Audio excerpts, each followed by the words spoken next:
Hello everyone. तो previous session को हम लोग कंटिन्यू कर रहे हैं। ठीक है। इस वाले क्वेश्चन में हमसे पूछा गया है कि इफ दिस इक्वेशन तीन इक्वेशन दे रखा है और हमसे A square by B square की वैल्यू पूछ रखा है ना। तो हमारे पास जो थर्ड रिलेशन है उसको अगर हम यूज करते हैं तो क्या आएगा, A tan X equal to B tan Y. और हमसे A square by B square पूछा है तो यहाँ से हम A square by B square निकाल सकते हैं और इसकी वैल्यू कितनी हो जाएगी, tan square Y by tan square X. ठीक है। ऊपर वाले दो इक्वेशन से हमें टेन स्क्वायर की वैल्यू कैलकुलेट करनी है, टेन स्क्वायर वाई और टेन स्क्वायर एक्स की। तो पहला वाला इक्वेशन में एक्स का टर्म है तो यहाँ से हम टेन स्क्वायर निकाल सकते हैं। टेन स्क्वायर के लिए क्या करना होगा, पूरे इक्वेशन को कॉस स्क्वायर एक्स से डिवाइड कर देते हैं दोनों साइड। ठीक है। तो फर्स्ट क्या बन जाएगा, A tan square X plus B equal to C sec square X. ठीक है। और सेक स्क्वायर एक्स को हम फिर से क्या लिख पाएंगे, टेन के टर्म में one plus ten square x. और देखो यहाँ से टेन स्क्वायर की वैल्यू हम निकाल सकते हैं, tan square X equal to C minus B upon A minus C, है ना। वैसे ही दूसरी इक्वेशन हमारे पास है B sin square Y plus A cos square Y equal to D. ठीक है। तो यहाँ से हम टेन स्क्वायर वाई निकाल पाएंगे तो क्या करेंगे, फिर से same process, cos square y से हम दोनों तरफ डिवाइड कर देंगे तो ये क्या बन जाएगा, b tan square Y plus a equal to d sec square Y. और सेक स्क्वायर वाई को हम फिर से क्या लिखेंगे, ए टेन स्क्वायर वाई, है ना। तो यहाँ से टेन स्क्वायर वाई की वैल्यू कितनी आ जाएगी, d minus a by b minus d. ठीक है। दोनों टेन स्क्वायर वाई और टेन स्क्वायर एक्स में मिल गया, दोनों को डिवाइड कर देंगे, हमारा ए स्क्वायर और बी स्क्वायर की वैल्यू आनी चाहिए। तो ये कितनी हो जाएगी, d minus a by b minus d. और टेन स्क्वायर एक्स को करेंगे तो c minus b by A minus C, है ना। अब देख लेते हैं कि कौन सा ऑप्शन मैच कर रहा है।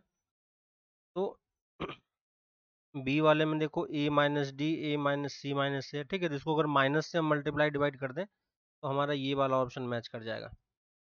ठीक है। सिंपल, बस माइनस से ऊपर नीचे मल्टीप्लाई डिवाइड करके एडजस्ट करना है। ठीक है। नेक्स्ट क्वेश्चन पे आते हैं। नेक्स्ट है हमारे पास the number of point from where perpendicular to the curve this. ठीक है। ये किस चीज का इक्वेशन है, ये हाइपरबोला का इक्वेशन है ना। ये किसका इक्वेशन है, हाइपरबोला का। और हमें याद है, यानी ये बोल रहा है कि एक हाइपरबोला है उसको हमें कितने पॉइंट से परपेंडिकुलर टेंजेंट ड्रॉ कर सकते हैं, है ना। आपको याद होगा कि परपेंडिकुलर टेंजेंट की बात जब आती है तो हम कहाँ पे चले जाते हैं, डायरेक्टर सर्कल पे। ठीक है। और ये चीज किसके किसके लिए वैलिड होता है, सर्कल के लिए, इलिप्स के लिए, है ना, पैराबोला के लिए एंड हाइपरबोला के लिए। ठीक है। इसमें से सर्कल, इलिप्स और हाइपरबोला के लिए जो डायरेक्टर सर्कल होता है वो एक सर्कल की ही इक्वेशन आती है ना। तो इनके लिए सर्कल की इक्वेशन, डायरेक्टर सर्कल की इक्वेशन हम कैसे लिखते हैं, तो डायरेक्टर सर्कल का जो डेफिनेशन होता है वो डेफिनेशन ही यही होता है कि यहाँ से इस डायरेक्टर सर्कल, एक कर्व होगा, उस कर्व से जितने भी टेंजेंट हम ड्रॉ करेंगे वो सारा टेंजेंट क्या होगा, परपेंडिकुलर होगा। ठीक है। तो इसको अगर डेफिनेशन में लिखे तो क्या होगा, डायरेक्टर सर्कल, और डायरेक्टर सर्कल है ये। ठीक है। डायरेक्टर सर्कल नेम है लेकिन इसका मतलब ये नहीं कि वो हमेशा सर्कल ही होता है। ठीक ना। जैसे जैसे अगर बात करें हम पैराबोला की, ठीक है, तो पैराबोला के केस में डायरेक्टर सर्कल एक लाइन की इक्वेशन होती है, बाकी सब में ये सर्कल की इक्वेशन देता है। ठीक है। तो डायरेक्टर सर्कल क्या होता है, director circle is a curve और set of point, is a set of points from where drawn tangents are perpendicular. ठीक है। और इलिप्स के केस में, सॉरी, हाइपरबोला के केस में in case of hyperbola director circle क्या होता है? डायरेक्टर सर्कल का इक्वेशन क्या होगा? X square plus Y square equal to A square minus B square, है ना, A square minus B square.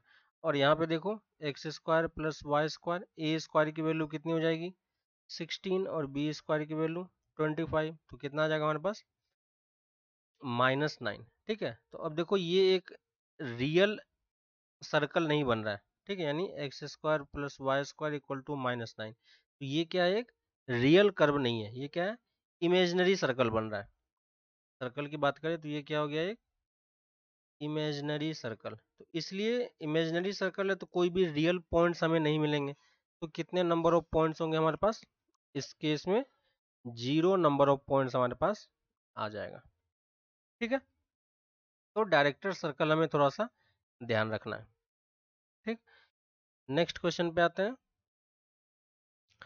Next है हमारे पास the sum of first 20 terms common between this two series. ठीक है, तो हमारे पास एक सीरीज है 3 + 7 + 11 + 15, और इस टाइप से ये सीरीज मूव कर रहा है, और दूसरा सीरीज है 1 + 6 + 11 + 16, और इस तरीके से ये मूव कर रहा है। ठीक है, दोनों सीरीज में अगर हम ध्यान देंगे तो दोनों एक्चुअली में क्या फॉर्म कर रहा है, एपी फॉर्म कर रहा है ना। तो अगर हम इसका जनरल टर्म लिखें तो जनरल टर्म क्या होगा, ए एन की बात करते हैं जनरल टर्म, और टी एन लिख लेते हैं। इस केस में हम N1 यूज कर रहे हैं क्योंकि दो अलग अलग सीरीज है, तो इसके लिए N1 और इसके लिए N2 मैं यूज करूंगा। तो ये कितना हो जाएगा 3 + N1 - 1 इंटू डी कितनी है 4, और यहाँ से जनरल टर्म इसके लिए क्या हो जाएगा a + N2 - 1 इंटू डी की वैल्यू 5। ठीक है, हमें दोनों का कॉमन टर्म निकालना है, तो हमें दोनों जनरल टर्म को इक्वेट कर देंगे। तो यहाँ से जब इक्वेट करोगे तो कितना आएगा 3 + N1 1 into 4 equal to 1 + N2 - 1 into 5, है ना। और इन इक्वेशन को अगर आप सॉल्व करोगे, ठीक है, इसको सॉल्व करेंगे तो हमें क्या दिखेगा कि हमारे पास जो इक्वेशन है उस इक्वेशन में कौन कौन सा टर्म हमारा इक्वल होने वाला है ना। तो यहाँ से इसको सॉल्व करते हैं, सॉल्व करोगे तो कितना आएगा, सॉल्व करेंगे तो यहाँ से क्या आ जाता है 4N1 + 3 इक्वल टू 5N2। ठीक है, और यहाँ से N1 और N2 के लिए हम देखेंगे किस वैल्यू के लिए ये दोनों टर्म इक्वल होता है। यहाँ से देखो N1 इक्वल टू अगर मैं अगर 3 ले लेता हूँ तो 3 के केस में ये कितना आ जाएगा 12 + 3 15, तो N2 भी कितना होना पड़ेगा 3 होना पड़ेगा, यानी दोनों का थर्ड टर्म क्या होगा इक्वल होगा। तो देखो इसका थर्ड टर्म कौन सा है ये, और इसका थर्ड टर्म ये, है ना, तो ये दोनों हमें इक्वल दिख रहा है। तो फर्स्ट कॉमन टर्म कौन सा हो जाएगा, ये वाला टर्म, है ना। नेक्स्ट आते हैं, नेक्स्ट N1 की वैल्यू अगर आप बस इसमें वैल्यू पुट करनी है, 4 पुट करोगे, है ना, तो ये एक्चुअली में 5 का मल्टीपल आना चाहिए। तो 5 का मल्टीपल किस पे आएगा, 4 पे नहीं आएगा, 5 पे 23 हो जाएगा, 6 पे 27 हो जाएगा, 7 पे नहीं आएगा, 8 पे 8 पे आ जाएगा, है ना। तो N2 की वैल्यू अगर 8 N1 की वैल्यू अगर 8 पुट करोगे तो इधर कितना आ जाएगा 32 + 3 35, है ना, और N2 यहाँ से कितना पुट करना पड़ेगा हमें 7, यानी इसका मतलब इस सीरीज का 8th टर्म और इस सीरीज का 7th टर्म इक्वल होगा, है ना। तो इस सीरीज का अगर 8th टर्म निकालेंगे तो n की वैल्यू 8 पुट कर देंगे, तो 8 पुट करोगे तो कितना हो जाएगा 31, है ना, और यहाँ पे भी कहीं पे ना कहीं 31 आएगा, क्योंकि एपी के ही सीरीज की बात कर रहे हैं तो हमेशा वो हमें एपी ही मिलेगा। तो कॉमन टर्म हमारे पास क्या आ जाएगा, कॉमन टर्म्स हमारे पास क्या आ जाएगा, पहला कॉमन टर्म्स 11 आ गया, दूसरा 31 आ गया, है ना, क्योंकि एपी के ही टर्म है तो नेक्स्ट टर्म भी हम प्रेडिक्ट कर सकते हैं। कॉमन डिफरेंस कितना रहा है 20 का, तो नेक्स्ट कितना आ जाएगा 51, है ना, और इस टाइप से सीरीज चलता जाएगा। और इसके हमें कितने टर्म्स चाहिए 20 टर्म्स का, है ना, इसके हमें 20 टर्म्स चाहिए। ठीक है, तो अब हमें फर्स्ट टर्म पता चल गया, कॉमन डिफरेंस पता चल गया, तो हम सम ऑफ 20 टर्म्स निकाल सकते हैं, तो कितना हो जाएगा n/2 इंटू ट्वाइस ए प्लस n-1 इंटू टी। ठीक है, सिंपली हमने एपी के सम का फॉर्मूला यूज किया, तो ये कितना दे देगा 2 इंटू 22 प्लस 380, है ना। और इसको सॉल्व कर लोगे, यहाँ से कितना आ जाएगा 4020। ठीक है, तो कौन सा ऑप्शन आ जाएगा 4020, डी ऑप्शन। ठीक है, तो इस तरीके से आप ये क्वेश्चन सॉल्व कर सकते हो। नेक्स्ट आते हैं,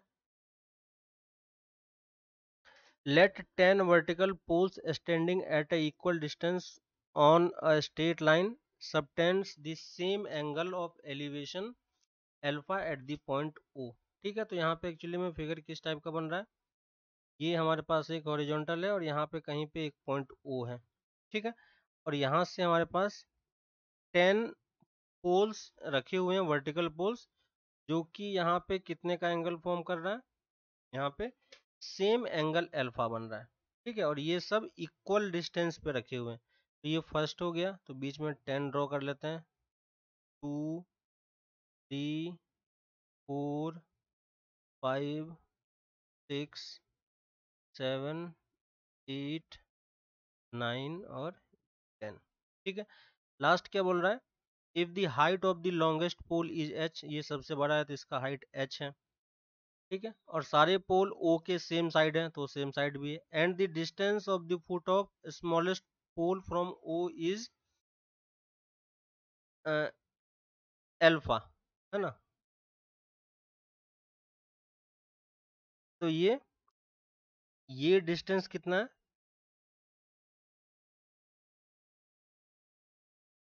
ये सॉरी A होगा। ठीक है, ये डिस्टेंस हमें A दिया हुआ है, तो यहाँ से एज्यूम कर लेते हैं कि ये डिस्टेंस हमारे पास A गिवन है। ठीक है, तो हमें बोल रहा है कि distance between the two consecutive pole, क्योंकि सारे इक्वल हैं, तो अगर हम एक डिस्टेंस को b मान लेते हैं तो टोटल यहाँ से यहाँ तक का लेंथ कितना हो जाएगा 9b, है ना। और यहाँ से tan अल्फा का फॉर्मूला हम यूज कर सकते हैं, tan अल्फा की वैल्यू कितनी हो जाएगी h/9b प्लस a, है ना। और हमें सारा जो ऑप्शन दिया हुआ है वो साइन कॉस के टर्म में दिया हुआ है, तो यहाँ से हम इसको साइन कॉस में कन्वर्ट कर सकते हैं, तो ये कितना हो जाएगा sine alpha by cos alpha. तो यहाँ से देखो a प्लस 9b की वैल्यू कितनी हो गई h cos alpha by sine alpha, तो यहाँ से हमें b निकालना है, तो 9b की वैल्यू कितनी हो गई h cos alpha by sine alpha minus a के साथ एलसीएम लेंगे तो ये कितना दे देगा माइनस a साइन अल्फा, और हमें b की वैल्यू चाहिए, यहाँ ये 9 से डिवाइड हो जाएगा, है ना। तो जो टू पोल्स के बीच में डिस्टेंस है वो यही है, तो कौन सा ऑप्शन मैच कर जाएगा h cos अल्फा, सॉरी यहाँ पे ये दोनों ऑप्शन सेम हो गया। ठीक है, तो किसी एक को माइनस कर लो, है ना।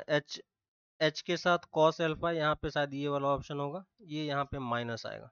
ठीक है, तो यहाँ पे करेक्शन कर लो, तो ये वाला ऑप्शन हमारा आंसर है। ठीक है, नेक्स्ट आते हैं,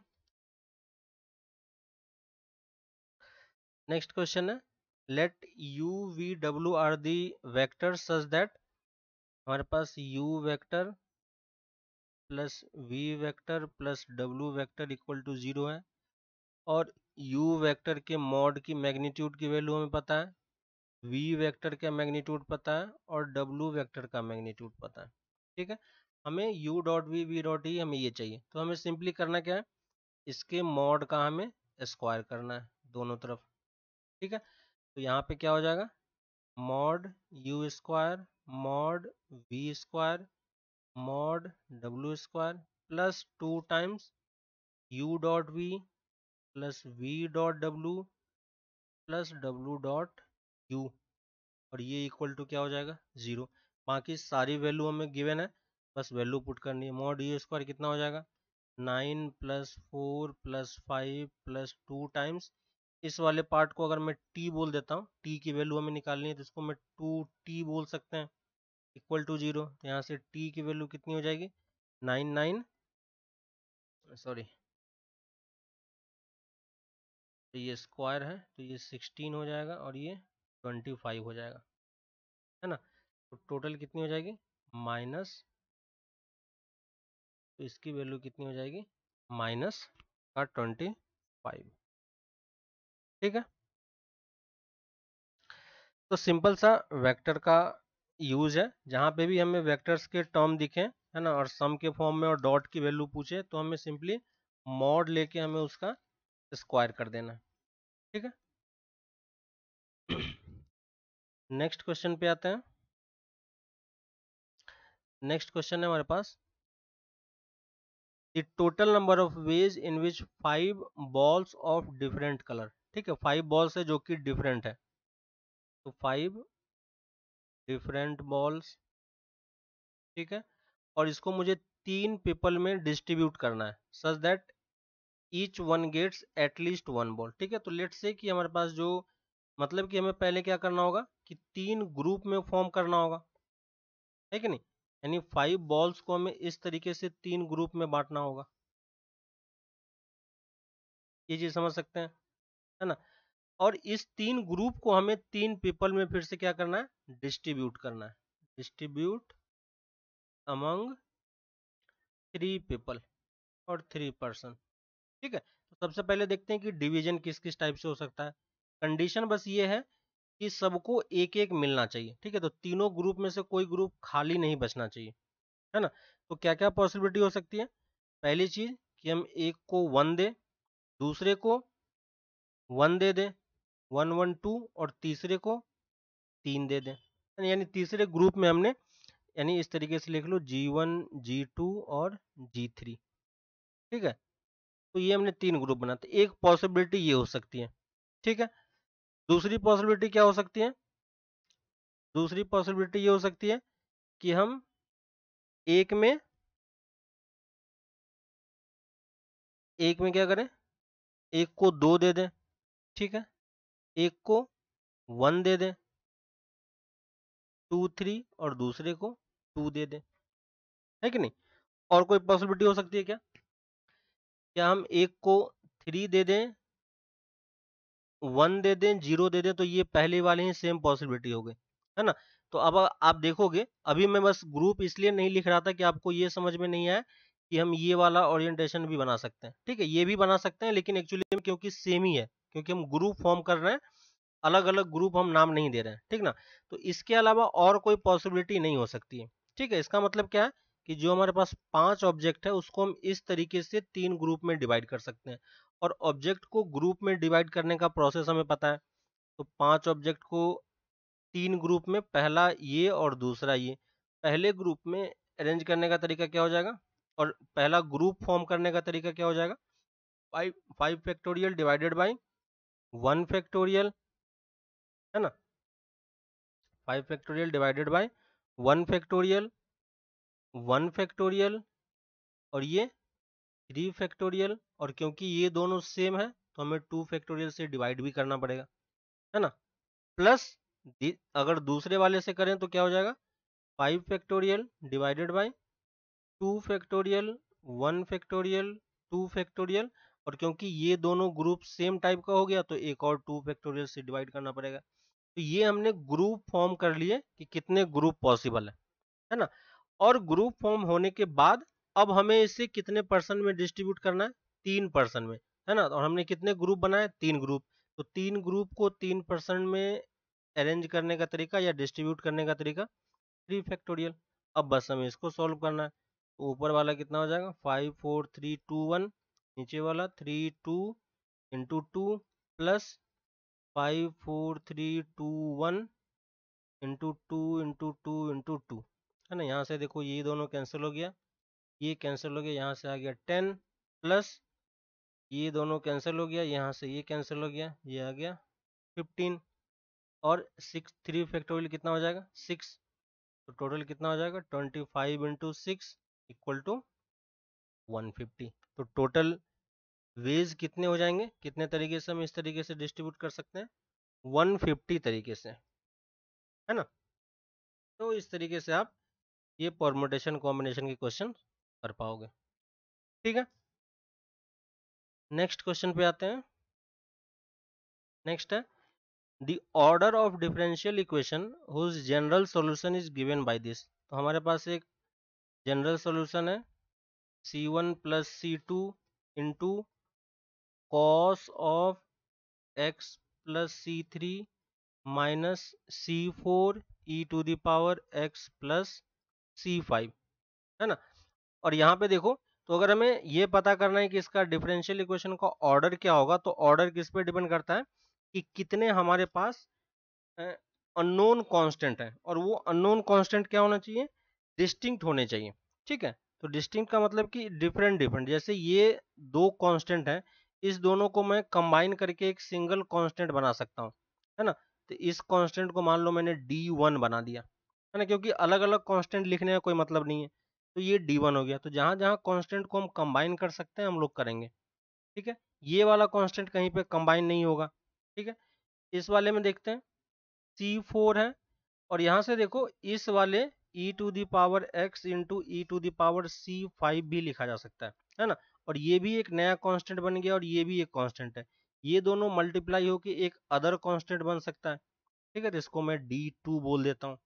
ठीक है, तो फाइनली अगर आप देखोगे इस डिफरेंशियल इक्वेशन में, यही डिफरेंशियल इक्वेशन है, बस इसको हमने थोड़ा सा सिंप्लीफाई किया, तो हमारे पास सिर्फ इतने ही कांस्टेंट है। कितने कांस्टेंट हो सकते हैं, 1 2 और 3, सिर्फ 3 अननोन कांस्टेंट ही है।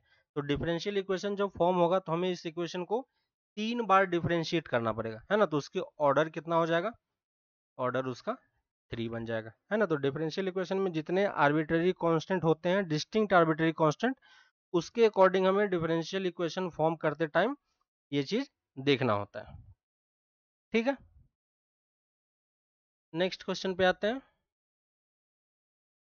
नेक्स्ट है हमारे पास, in a test an examinee either guesses, copy or knows the answer to a multiple choice question with 4 choices, है ना। तो यानी जो एग्जाम दे रहा है उसके पास क्या क्या ऑप्शन है, या तो वो गैस कर सकता है, ठीक है, या तो वो कॉपी कर सकता है, और या नहीं तो वो उसका आंसर वो जानता होगा, है ना। यही 3 पॉसिबिलिटी है, और इसी 3 पॉसिबिलिटी में अब ये बोल रहा है कि यही उसके पास 3 पॉसिबिलिटी है, और हर एक की प्रोबेबिलिटी उसने दे रखी है। दैट गैस करने की प्रोबेबिलिटी कितनी है, इसकी प्रोबेबिलिटी 1/3 है, कॉपी करने की प्रोबेबिलिटी कितनी है, 1/6 है।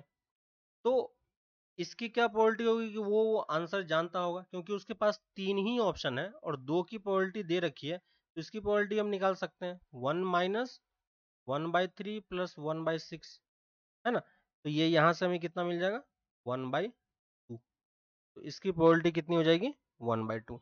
अब इस चीज को अगर आप देखोगे, क्वेश्चन को ध्यान से पढ़ोगे, तो ये एक्चुअली में आगे जो क्वेश्चन बोल रहा है, the probability that his answer is correct given that he copy is 1/8, he answer is correct given that he guesses 1/4, the probability that he knew the answer to the given question correctly given that he is correctly answer it, है ना। तो ये किस चीज का question हो गया, ये बेस थ्योरम का क्वेश्चन हो गया।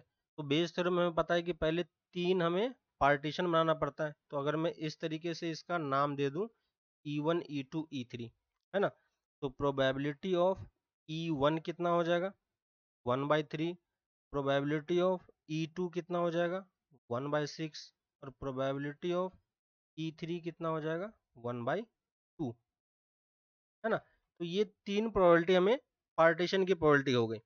इसके बाद ये इसने बोला है कि हमें हमें प्रोबेबिलिटी निकालनी है कि उसने क्या किया, आंसर किया है क्वेश्चन, है ना। तो यहाँ पे देखो, यानी अगर इसको हम फिगर में ड्रॉ करें तो ये हमारे पास 3 पार्टीशन है, ठीक है, E1 E2 और E3, और वो आंसर कर रहा है क्वेश्चन का। तो जब भी वो क्वेश्चन आंसर करेगा तो इसी 3 में से कोई ना कोई एक प्रोबेबिलिटी होगी, तो ये इसके आंसर करने की प्रोबेबिलिटी है ना। अब देखो, तो हमें प्रोबेबिलिटी किसकी निकालनी है, तो क्वेश्चन में बोला है ही न्यू द आंसर, न्यू वाला आंसर कौन सा है, E3 का, given that he correctly answer it, ठीक है, तो उसने करेक्टली आंसर किया होगा, यानी ये वाला इवेंट है ई, कौन सा इवेंट है, ई है, यहाँ पे उसने की आंसर करेक्टली, ठीक है, उसने आंसर करेक्टली किया होगा। तो आंसर अगर करेक्ट करेगा तो यही तीन ऑप्शन है, या तो वो गैस करेगा या कॉपी करेगा या उसका आंसर वो जानता होगा, ठीक है। तो हमसे जो पूछा है उसने he knows that answer to the given question given that he correctly answer it, है ना। तो हमें प्रोबेबिलिटी किसकी चाहिए, प्रोबेबिलिटी ऑफ E3/E, है ना। हमें क्या चाहिए, क्योंकि गिवन दैट क्या है, उसने आंसर करेक्ट किया होगा, तो आंसर करेक्ट वाला इवेंट कौन सा हो रहा है, ई, ठीक है। अब बेस थ्योरम हम सिंपली यूज करते हैं, ठीक है। तो प्रोबेबिलिटी ऑफ E3/E की वैल्यू कितनी हो जाएगी, probability of E into probability of E3/E, ठीक है, sorry, probability of E3 into probability of E/E3 divided by probability of E1 into probability of E/E1 plus probability of E2 into probability of E/E2 plus probability of E3 into probability of E/E3, ठीक है। और देखो यहाँ पे सबकी probability हमें दी हुई है, कौन कौन सी प्रोबेबिलिटी, तो यहाँ पे देखो हमारे पास प्रोबेबिलिटी है he answer it correctly given that he copies it, है ना। तो उसने कॉपी किया है, यानी कॉपी वाला इवेंट कौन सा था, E1, तो E/E1 की वैल्यू हमें गिवन है ना। और E/E1 की वैल्यू कितनी है यहाँ पे, 1/8, है ना, कितनी है, 1/8।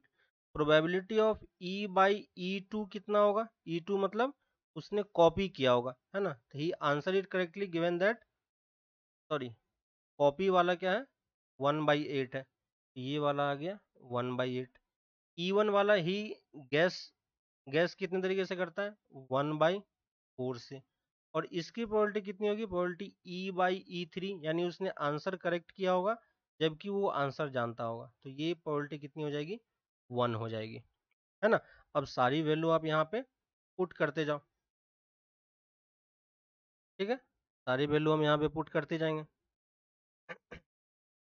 तो देखो फर्स्ट वाला कितना हो जाएगा, प्रोबेबिलिटी ऑफ E3 हमें पता है कितना है, 1/2 इंटू प्रोबेबिलिटी ऑफ E/E3 कितना है, 1, divided by probability of E1 कितना हो जाएगा, तो ये हो जाएगा 1/4, और प्रोबेबिलिटी ऑफ E1 कितना हो जाएगा, ये 1/4 है, प्रोबेबिलिटी ऑफ E1 कितना है, 1/3, plus probability of probability of E2 कितना होगा, E2 हमें दिया हुआ है 1/6, और E/E2 कितना होगा 1/8, प्लस प्रोबेबिलिटी ऑफ E3 कितना होगा 1/2, और प्रोबेबिलिटी ऑफ E/E3 1, ठीक है।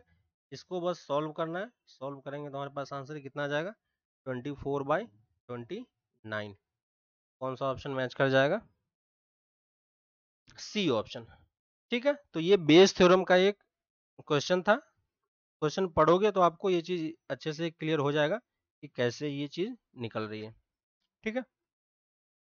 नेक्स्ट क्वेश्चन पे आते हैं, the number of values of theta, और थीटा की वैल्यू हमें दे रखी है, थीटा बिलोंग टू -3π/2 से लेके 4π/3 तक, ठीक है।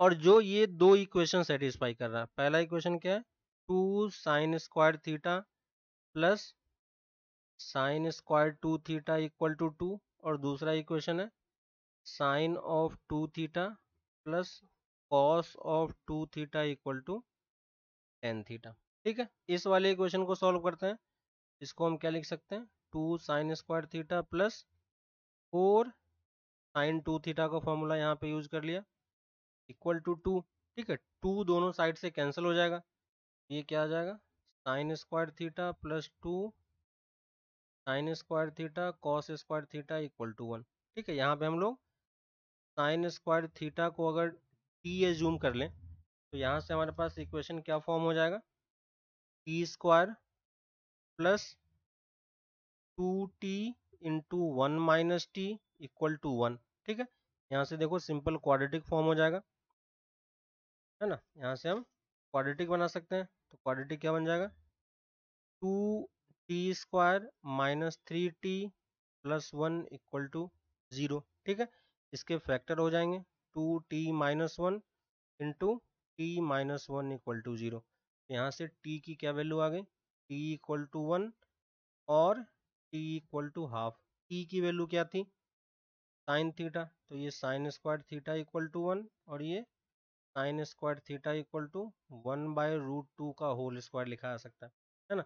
इसका जनरल सोल्यूशन क्या हो जाएगा, n pi plus minus pi by 2, और इसका जनरल सोल्यूशन क्या हो जाएगा, n pi plus minus pi by 4। ठीक है, साइन स्क्वायर का हमने जनरल फॉर्मूला हमने देखा था। ठीक है, तो ये हमारे पास यहाँ से दो सॉल्यूशन आए।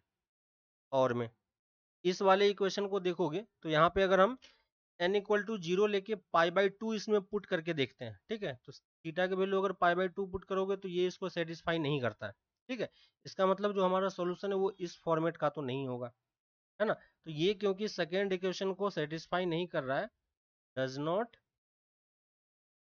Not satisfy the second equation.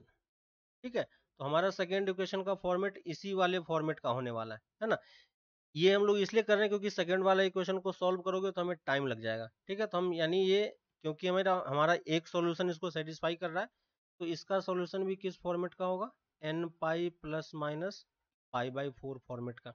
ठीक है, और थीटा की वैल्यू -3 पाई बाई 2 से 4 पाई बाई 3 के बीच में, तो n की डिफरेंट डिफरेंट वैल्यू हमें यहाँ पुट करनी है। तो n किसको बिलोंग कर जाएगा, i को। n इक्वल टू अगर हम -1 पुट करते हैं यहाँ पे, है ना, तो n इक्वल टू -1 पुट करोगे तो आपके पास दो सॉल्यूशन आ जाएगा, -5/4 -3/4। ठीक है, n इक्वल टू 0 पुट करोगे तो +π/4 और -π/4। n इक्वल टू 1 पुट करोगे तो 3π/4 और 5π/4। ठीक है, और n की और वैल्यू पुट करोगे तो ये इस इंटरवल से बाहर चला जाएगा। इसलिए हमारे पास टोटल कितने सॉल्यूशन मिलेंगे, ये 6 सॉल्यूशन हमें यहाँ पे दिख रहा है। तो इस इक्वेशन के कितने सॉल्यूशन हो जाएंगे, द नंबर ऑफ वैल्यूज 6। ठीक है, तो इस तरीके से आप ये ट्रिगोनोमेट्रिक इक्वेशन सॉल्व कर सकते हो। ठीक है, नेक्स्ट क्वेश्चन पे आते हैं।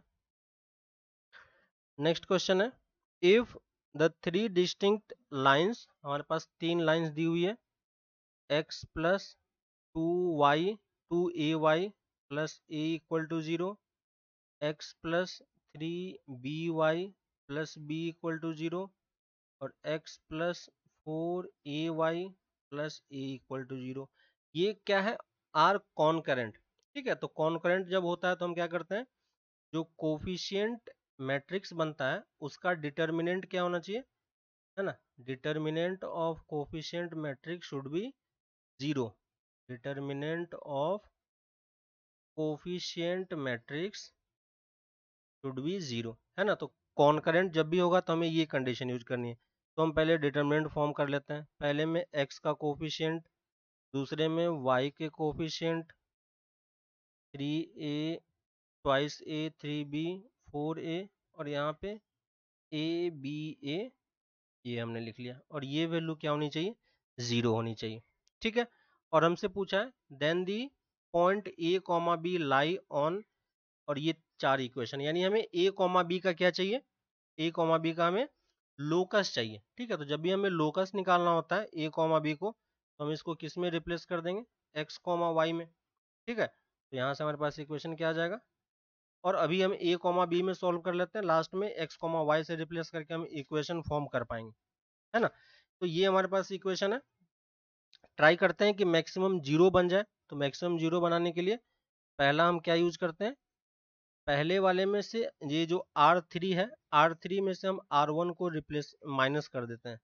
यहाँ से हम R3 को रिप्लेस कर रहे हैं, R3 माइनस R1, तो पहला एलिमेंट 0 हो गया, ये ट्वाइस से हो गया और ये 0 हो गया, है ना। और दूसरा ऑपरेशन हम लगा रहे हैं, R2 को रिप्लेस कर रहे हैं R2 माइनस R1 से, तो ये वाला टर्म भी 0 हो जाएगा, ये 3b माइनस ट्वाइस ए और ये b माइनस ए, और पहले को हमने कुछ नहीं किया है तो ये सेम है। अब एक ही एलिमेंट के अबाउट हमें ओपन करना है तो सिंपली ओपन करके हम आंसर निकाल सकते हैं। यहाँ से कितना आ जाएगा, twice a into b minus a equal to 0। ठीक है, और हमें पता है कि क्योंकि हमें लोकस निकालना है तो ए को हम किससे रिप्लेस कर देंगे, ए कॉमा बी को एक्स वाई से। तो जहाँ ए है उसके जगह पे एक्स पुट कर दो, जहाँ बी है उसके जगह पे वाई पुट कर दो। यहाँ से इक्वेशन क्या आ जाएगा, एक्स इक्वल टू 0 और वाई इक्वल टू एक्स। ठीक है, और ये दोनों किस चीज का इक्वेशन है, दोनों यहाँ पे लाइन्स के इक्वेशन है ना। तो यही हमारा क्या हो गया, लोकस ऑफ, को बोल सकते हैं locus of a comma b, यानी ए कॉमा बी इसी में से किसी दो लाइन पे लाई करेगा। ठीक है, तो कौन सा ऑप्शन हो जाएगा हमारा, स्ट्रेट लाइन। ठीक है, तो इस तरीके से आप लोकस वाले प्रॉब्लम कर सकते हो। ठीक है, तो अभी फिर यहीं तक इसको रखते हैं, फिर नेक्स्ट क्लास में हम इसको आगे कंटिन्यू करेंगे। ठीक है, आपके पास अगर इसमें से किसी क्वेश्चन में डाउट आ रहा हो तो वो आप पूछ सकते हो। इसके अलावा अगर आपको किसी और पार्ट में डाउट हो तो वो भी आप बता सकते हो, उसको भी हम लोग डिस्कस करेंगे। तब तक आप क्वेश्चंस वगैरह को सॉल्व करते रहो, प्रैक्टिस करते रहो। ठीक है, फिर हम लोग मिलते हैं आगे नेक्स्ट क्लास में। ओके, चलो बाय।